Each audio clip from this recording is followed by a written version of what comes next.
Barang siapa membaca pada malam Jumat atau siang Jumat, dia diberi Allah cahaya dari tempat di mana dia duduk membaca sampai ke Mekah cahayanya itu, dan diampuni bagi dia sampai kepada Jumat berikutnya ditambah 3 hari, dan memintakan ampun atasnya 70.000 malaikat sampai waktu pagi, dan dia diselamatkan dari satu penyakit dan dari bala bencana.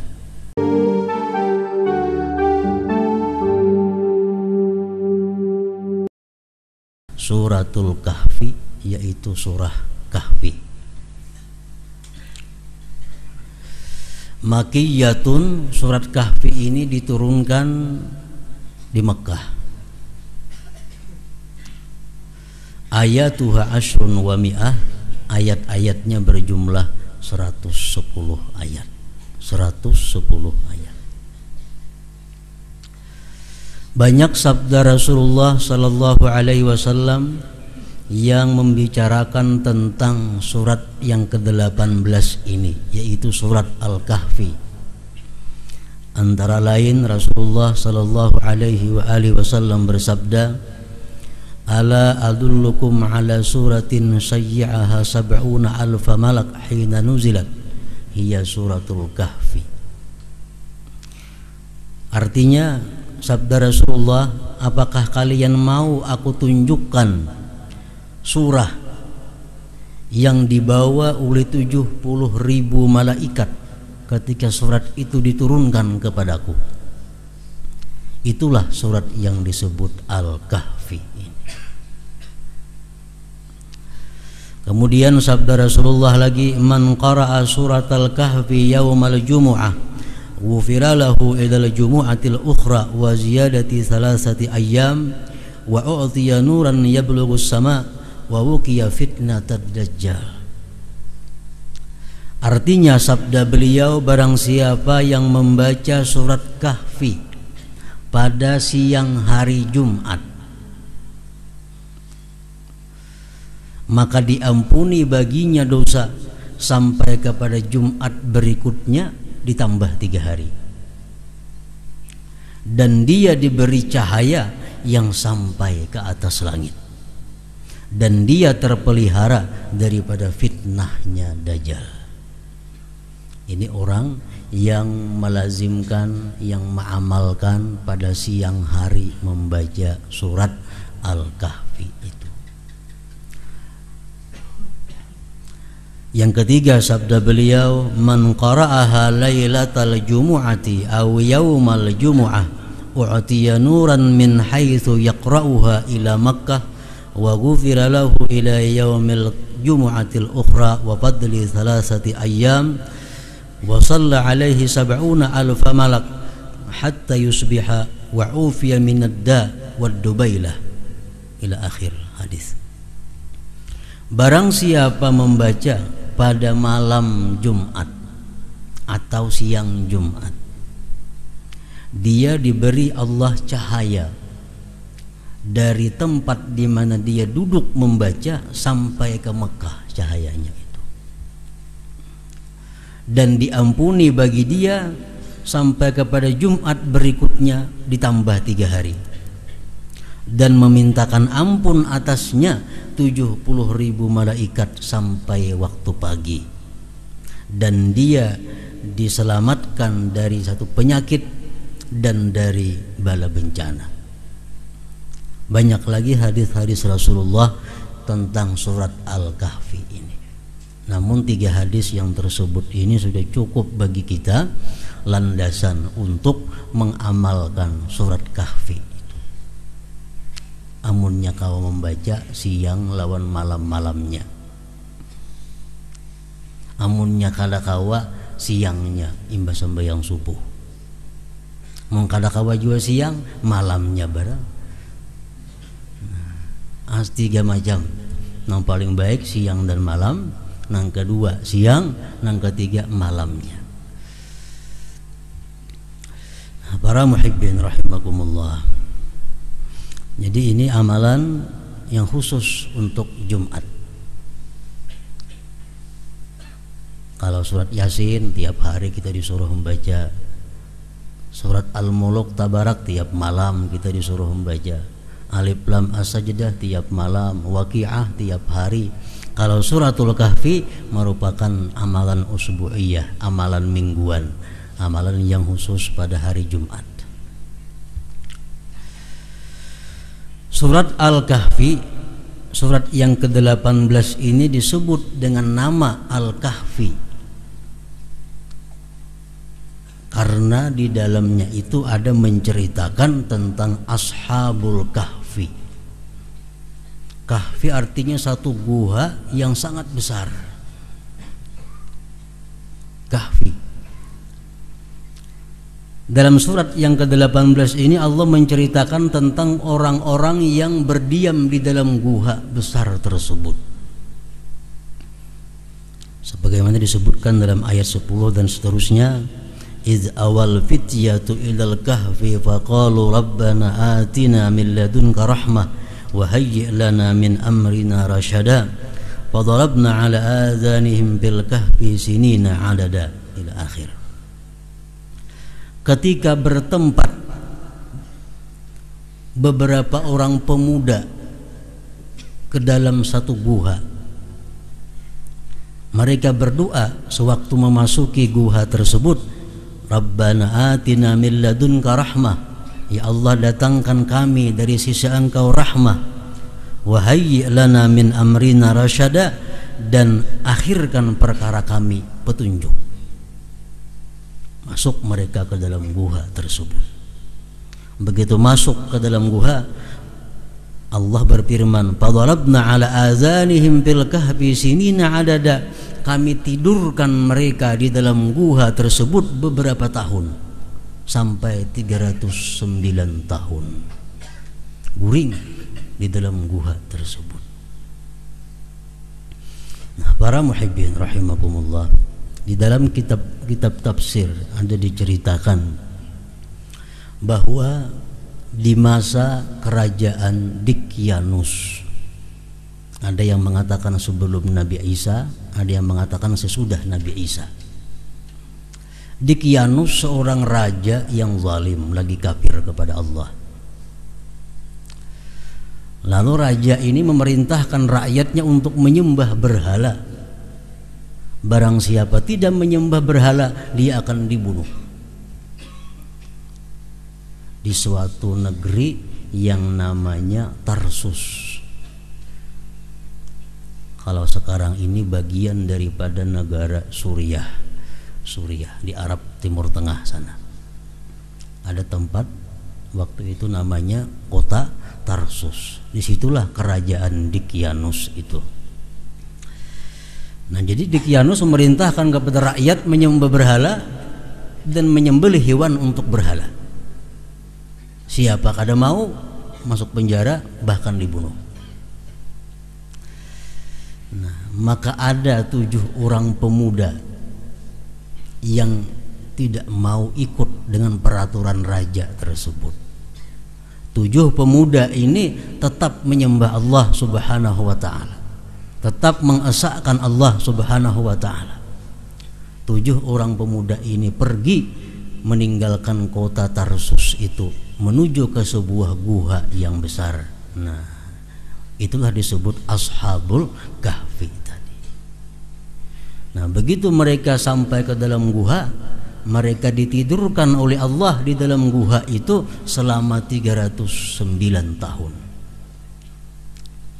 Dan waktu tidur itu dijaga betul oleh Allah Subhanahu wa ta'ala, sehingga tidak ada satupun yang mengganggunya, dan badannya tetap seperti semula. Rambutnya, kukunya, giginya, kulitnya, barang-barang yang dibawanya semuaan tetap seperti semula. Sehingga dikisahkan begitu mereka terbangun dari guringnya, terjaga dari tidurnya, jenazahku berapa jam kita guring? Kenapa awak kada berubah, barang kada berubah? Jenazahku paling-paling kita setengah hari sama guringin tadi, atau paling-paling sehari hanya. Padahal 309 tahun. Nah, lalu akhirnya salah seorang di antara ini diutus oleh kawan-kawannya untuk menukar makanan ke kota. Duit nang di dahulu pun masih ada, duitnya utuh kada rusak. Tolak ke pasar membawa duit. Lihati kota berubah. Begitu sampai di toko hendak nukar makanan, tukang toko bingung melihat duit. Ini duit zaman purbakala ini duit zaman 300 tahun telah lalu. Jadi tukang toko ikan dapat napa, dapat mendulang kah duit ini atau apa?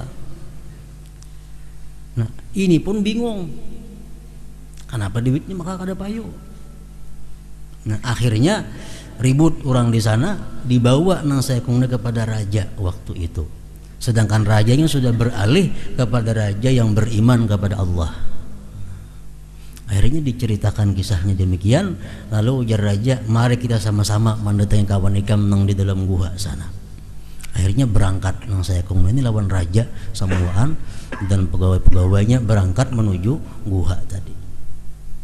Sesampainya di muka gua, menurut sebagian riwayatnya, ujar kawan nang saekung nang disuruh tadi, wahai raja, tunggu dulu sini, aku ke dalam gua mahabari kawan-kawan. Masuk ke dalam gua sampai wah ini kada sing keluaran lagi. Nang kada sing keluaran lagi. Menurut satu riwayat, begitu orang hendak masuk ke dalam gua itu ada angin yang berhembus sangat kuat sehingga orang kada berani masuk ke dalam sana. Ada riwayat yang mengatakan mereka sudah diwafatkan Allah. Ada riwayat yang mengatakan mereka sampai sekarang ditidurkan lagi oleh Allah sampai kayaknya timbul Nabi Isa alaihissalam dan mereka naik haji bersama-sama dengan Nabi Isa alaihissalam. Nah, itu guhanya masih ada sekarang. Nah, para muhibbin rahimakumullah. Nah, itulah disebut Ashabul Kahfi, orang-orang yang lari dari kotanya menuju ke guha demi menyelamatkan akidahnya, menyelamatkan agamanya.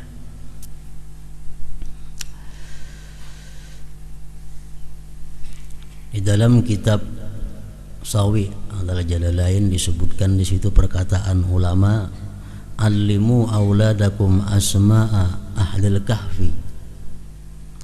Lajari anak-anak kalian itu nama-nama mereka Ashabul Kahfi itu. Karena siapa-siapa yang tahu nama-namanya tersebut banyak manfaatnya. Nama-nama yang 7 itu. Jadi yang 7 orang tadi begitu mereka berjalan menuju guha, ada anjing 4 seekor. Diusir anjing tapi umpat pulang. Akhirnya anjing pun umpat juga bersama-sama rombongan itu. Anjing itu kita kenal dengan nama Kitmir. Nah, para muhibbin rahimakumullah, para ahli tarikh dan para ulama pun bermacam-macam tentang nama-nama Ashabul Kahfi ini. Ada yang mengatakan 7 orang itu adalah Maksalmina, Tamliha, Martunis, Ninus, Zunuanis, Sariulis, Palistatiunis. 7 ikung nama Ashabul Kahfi.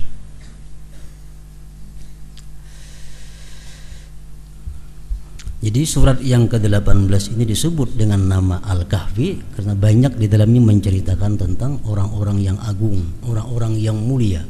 7 pemuda yang mengorbankan segala-galanya demi untuk menyelamatkan agamanya, mentauhidkan Allah Subhanahu wa taala.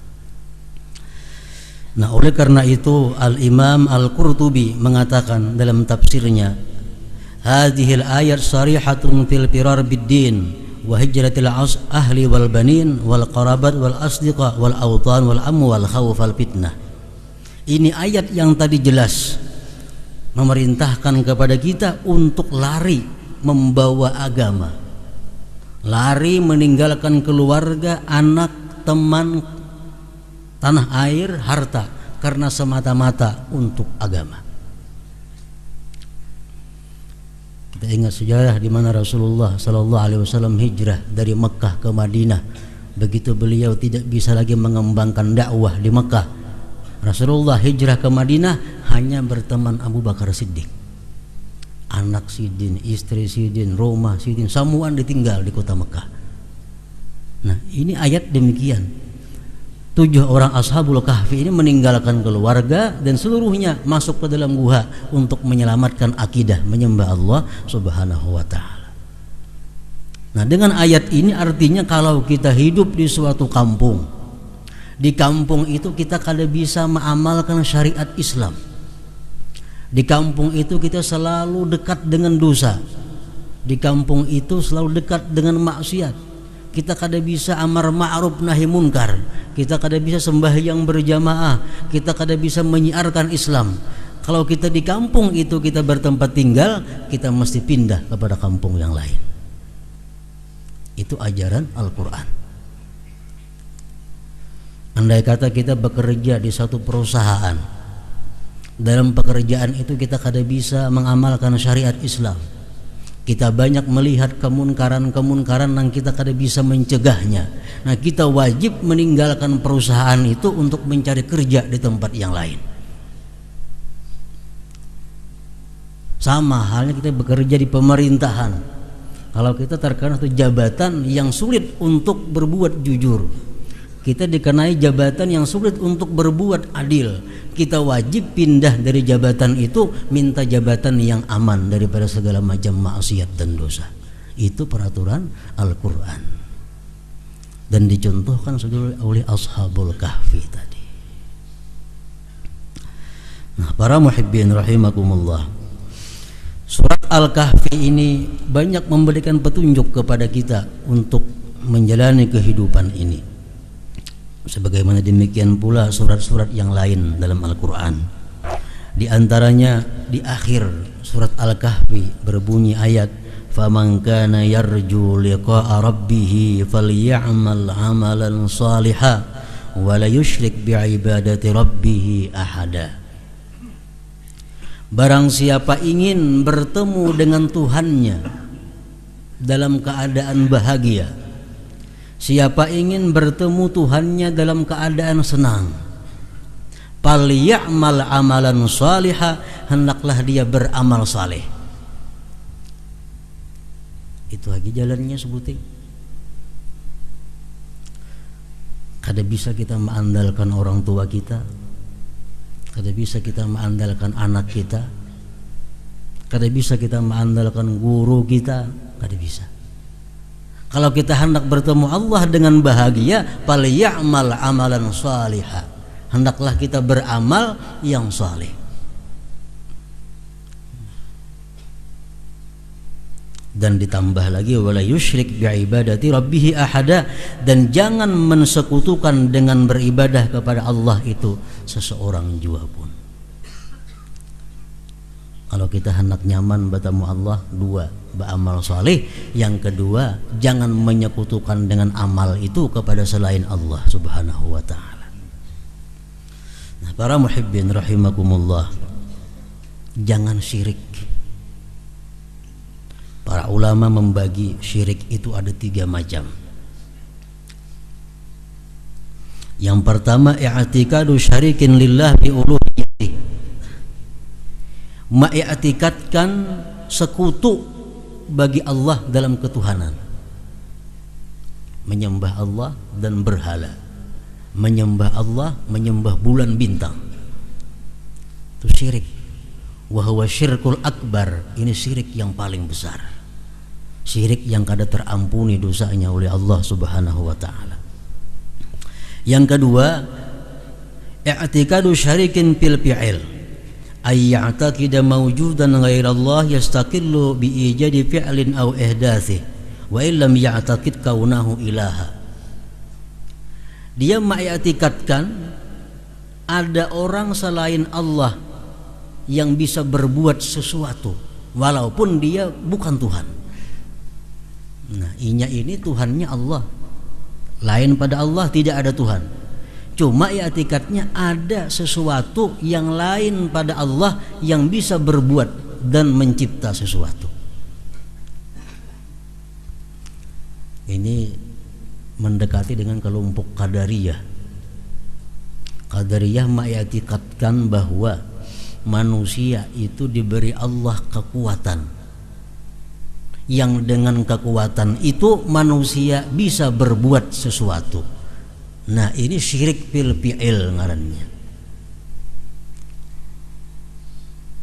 Orang-orang Qadariyah mengatakan bahwa manusia diberi Allah kekuatan. Dengan kekuatan itu manusia bisa mencipta sesuatu. Ini syirik fil fi'il. Ini syirkul mutawassit, syirik yang tengah ngarannya. Tuhannya Allah, ada lain, mati-matian tetap Allah Tuhannya. Cuma i'tikadnya bahwa dia bisa mencipta sesuatu, dirinya bisa maulah sesuatu. Kalau Tuhannya Allah, nah menyekutukan sebagian fi'il perbuatan, ini syirik yang membahayakan juga. Yang ketiga disebut syirik adalah ar-riya, syirkul asghar, syirik yang kecil. Nah, jadi yang tadi, siapa ingin bertemu Tuhan dengan senang, dengan bahagia, hendaklah beramal saleh dan jangan syirik, baik syirik yang akbar, syirik yang tengah, syirik yang kecil, riya. Imam Sahal At-Tustari mengatakan riya itu ada 3 macam pulang.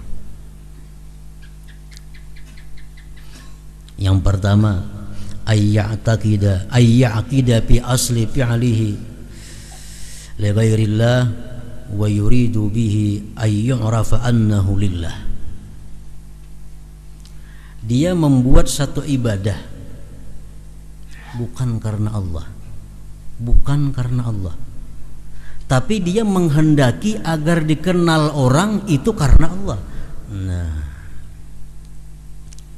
inya bersedekah kada karena Allah, cuma ingin orang menilai inya tuh karena Allah, padahal hatinya bukan karena Allah. Ini riya. Nah, ini riya yang menggugurkan pahalanya dan kita dapat dosa, satu maksiat.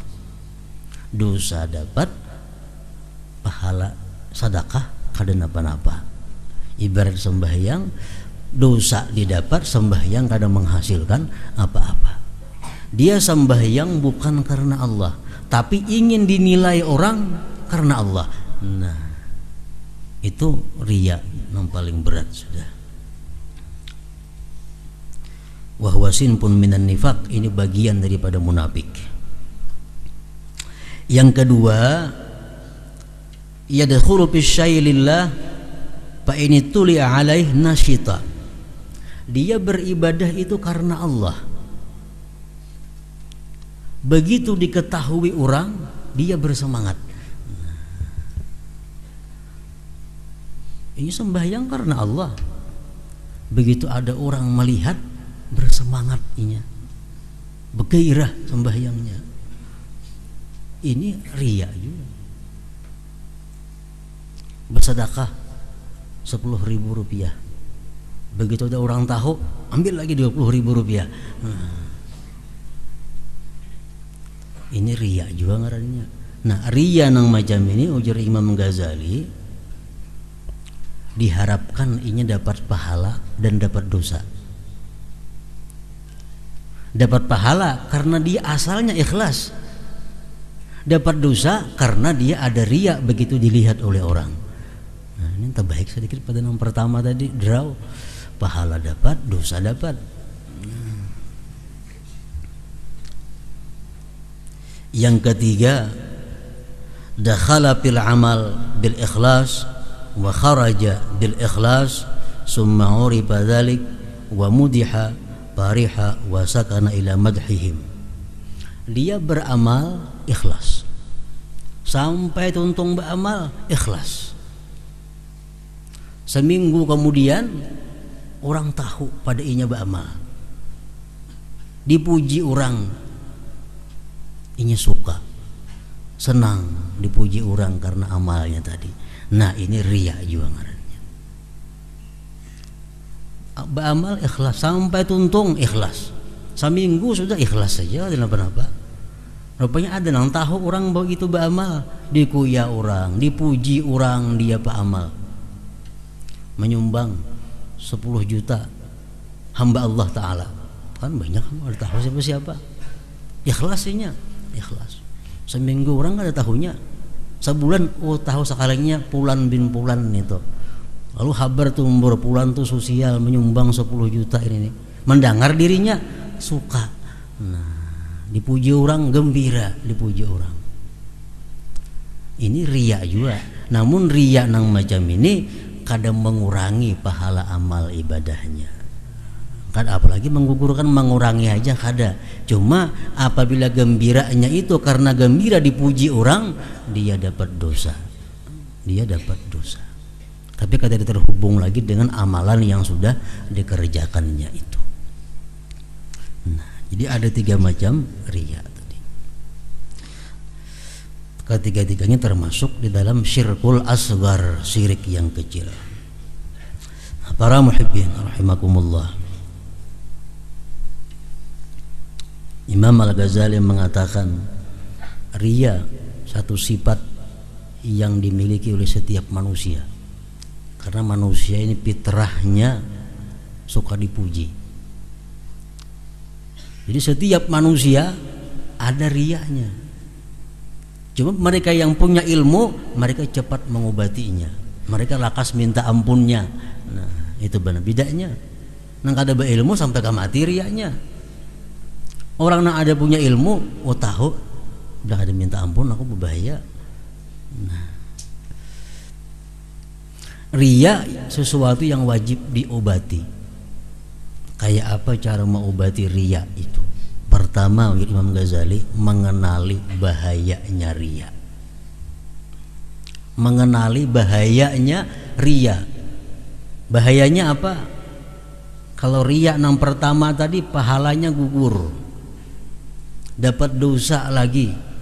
Di akhirat Allah memanggil ngaran kita bertambah, ya ghadir, penipu. Ya murai, hai orang yang ria. Kita dipermalukan Allah di padang mahsyar nantinya. Nah, itu kalau ria. Kita pelajari tentang ancaman-ancaman Allah kepada orang yang ria. Yang kedua, obatnya ria itu adalah kitmanul amal. Sembunyikan amal. Sembunyikan amal. Terutama bagi orang-orang yang mubtadiin, orang-orang yang pemula, yang baru ingin beribadah kepada Allah, sembunyikan amal. Imam Sahal mengatakan setiap amal yang diketahui oleh orang banyak, kita jangan terlalu berharap banyak dengan amal itu nanti di akhirat. Amal yang kita kerjakan dan diketahui oleh orang banyak, jangan terlalu berharap dengan amal itu bisa selamat sampai akhirat. Jadi sembunyikan amal.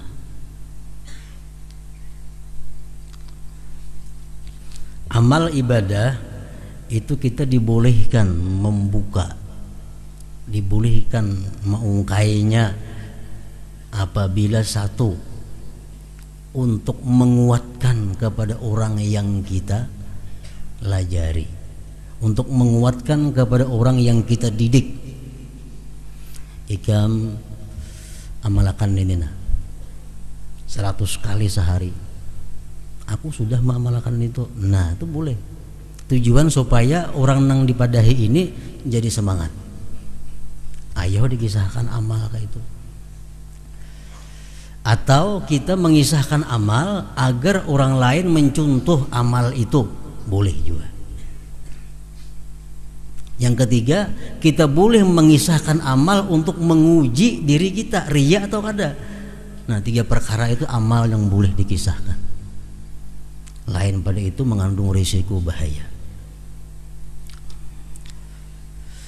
Imam Tahir bin Husain, salah seorang ulama besar di Irak, beliau ada mendengar di Irak itu salah seorang tokoh ulama besar. Lalu Tahir bin Husain ini hendak ziarah ke sana kepada tuan guru besar tadi, karena mendengar cerita-cerita orang itu tuan guru luar biasa. Jadi si Tahir bin Husain ini hendak berhilang ke sana, minta doa, minta berkah. Begitu sampai di sana, Tahir bin Husain ini bertakon, pian tuan guru, berapa lawas sudah pian diam di Irak ini? Tuan guru tadi, aku diam di Irak nih 20 tahun dan puasa pun aku pada beperayaan 20 tahun juga. Mendengar itu Bulik Tahir bin Husain tadi. Allah mengatakan kepada muridnya, itu bukan tuan guru, itu orang yang ria ngarannya. Kenapa jenah muridnya? Karena mamadahakan nang kada aku takuni, aku betakun pin berapa lawas diam di Irak. Mesti jawabnya 20 tahun titik. Ada nih kada 20 tahun pas masa aku puasa 20 tahun juga di sini. Siapa betakun puasa ada. Nah, ini contoh orang nang ria, orang nang mengisahkan amal tanpa ada sesuatu nang diperlukan. Tandanya ria. Al-Asma'i betata sembahyang lawan orang. Orang ini lawas sembahyangnya, berdirinya lawas, rukuknya sujud, samuan lawas. Tentang sembahyang, ujar Syekh Asma'i, baiknya sembahyang ikam itu lawasnya. Inggih tuan guru bae. Ulun puasa tuh itu tuh. Nah, betakun puasa kada sih, bedahan ulun puasa tuh itu tuh. Nah, kalau hadza murai, ini orang yang ria, mengisahkan amal. Amal ibadah boleh dikisahkan, satu untuk memberi semangat kepada orang yang kita anjurkan untuk mengamalkannya, dua untuk dicontoh oleh orang banyak, yang ketiga untuk melatih hati ria atau kada. Ayo aja. Nah, jadi obat supaya jangan ria itu yang kedua, kitmanul amal, menyembunyikan amal sedemikian rupa. Kemudian yang ketiga, obat ria itu adalah doa kepada Allah Subhanahu wa taala. Doa sebagaimana yang diajarkan Rasulullah sallallahu alaihi wasallam, Allahumma inni a'udzubika an usyrika bika wa astaghfiruka ma la a'lam. 3 kali membaca itu setiap hari. Wa astaghfiruka lima la a'lam. Allahumma inni a'udzubika an usyrika bika wa astaghfiruka lima la a'lam. Allahumma inni a'udzubika, ya Allah aku berlindung dengan Engkau, an usyrika bika, bahwa aku mensyarikatkan Engkau, wa astaghfiruka, dan aku minta ampun kepada Engkau, lima la a'lamu, bagi yang aku tidak tahu. 3 kali sehari. Nah, kalau kita mulazamah mengamalkan itu, kita akan dipelihara daripada riya. Para muhibbin rahimakumullah, Imam Ghazali lebih lanjut mengatakan, kalau kita meneliti, kata beliau, di mana sebabnya riya itu datang kepada manusia, sebabnya hanya 3. Pertama, kenapa kita riya? 1, hubbul madah, kita suka dipuji orang. Kita suka dipuji orang. Kalau kita tabiat suka dipuji orang, mudah datang riya.